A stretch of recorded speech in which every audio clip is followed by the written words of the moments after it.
ஆண்டவரும் இரட்சகருமான இயேசு கிறிஸ்துவின் ஈடு இணையற்ற நாமத்தில் அன்றன்றுள்ளப்பம் வாசகர்களுக்கு எங்கள் அன்பின் வாழ்த்துக்கள்.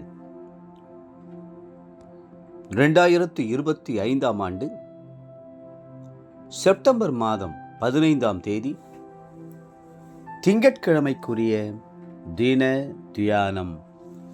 இன்றைய தலைப்பு வானத்தின் அக்கினி. ஏசாயா 64:2 சொல்கிறது, தேவரீர் வானங்களை கிழித்திறங்கி உருக்கும் அக்கினி எரியுமா போலவும் அக்கினி தண்ணீரை பொங்க பண்ணுமா போலவும் பர்வதங்கள் உமக்கு முன்பாக உருகும்படி செய்யும்.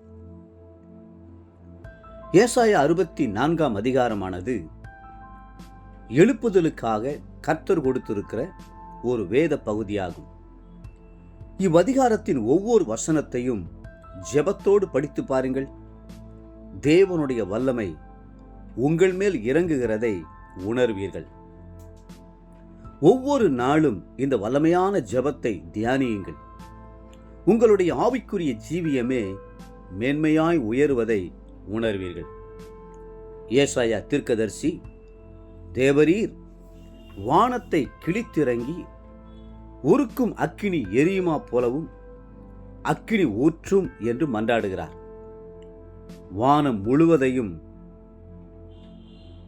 மூடி வைத்திருப்பதையும் திறந்து விட்டவுடன் அங்கே இருந்து அக்கினியாக கொட்டுவதையும் ஏசாயா விசுவாச கண்களினால் கண்டார். அப்படித்தானே எலியாவும் ஜெபித்தார்.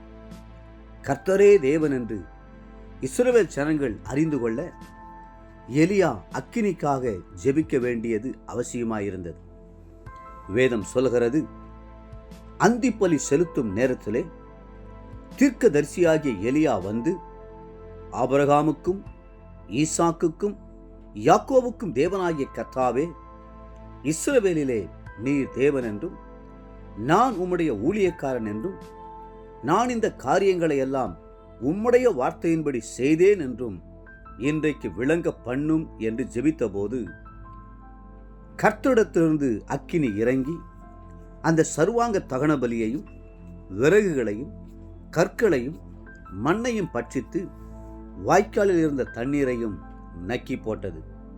1 ராஜாக்கள் 18:36 மற்றும் 1 ராஜாக்கள் 18:38.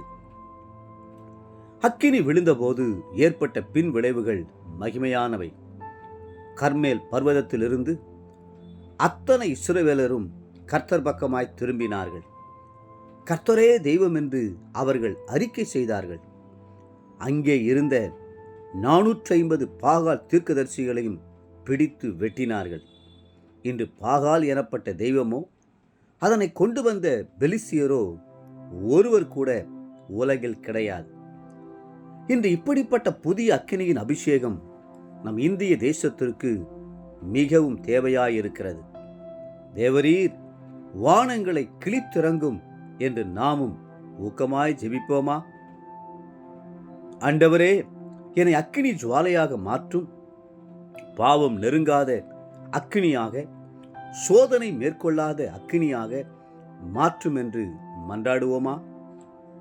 அன்றைக்கு சோதோம் கொமோராவின் பாவங்கள் வான பரியந்தம் எட்டின போது கர்த்தர் வானத்திலிருந்து அக்கினியையும் கந்தகத்தையும் பொழிய பண்ணி அந்த பட்டணங்களை அழித்தார். அது அழிக்கிற அக்கினியாக விளங்கியது. ஆனால் இன்று நாம் எதிர்பார்க்கிற அக்கினியோ சுட்டெரிப்பின் அக்கினியாகவும் சுத்திகரிப்பின் அக்கினியாகவும் புடமிடும் அக்கினியாகவும் விளங்குகிறது.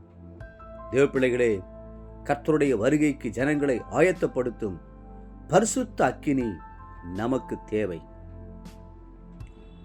இன்றைய நினைவிற்கு யாத்ராகமம் 9:23.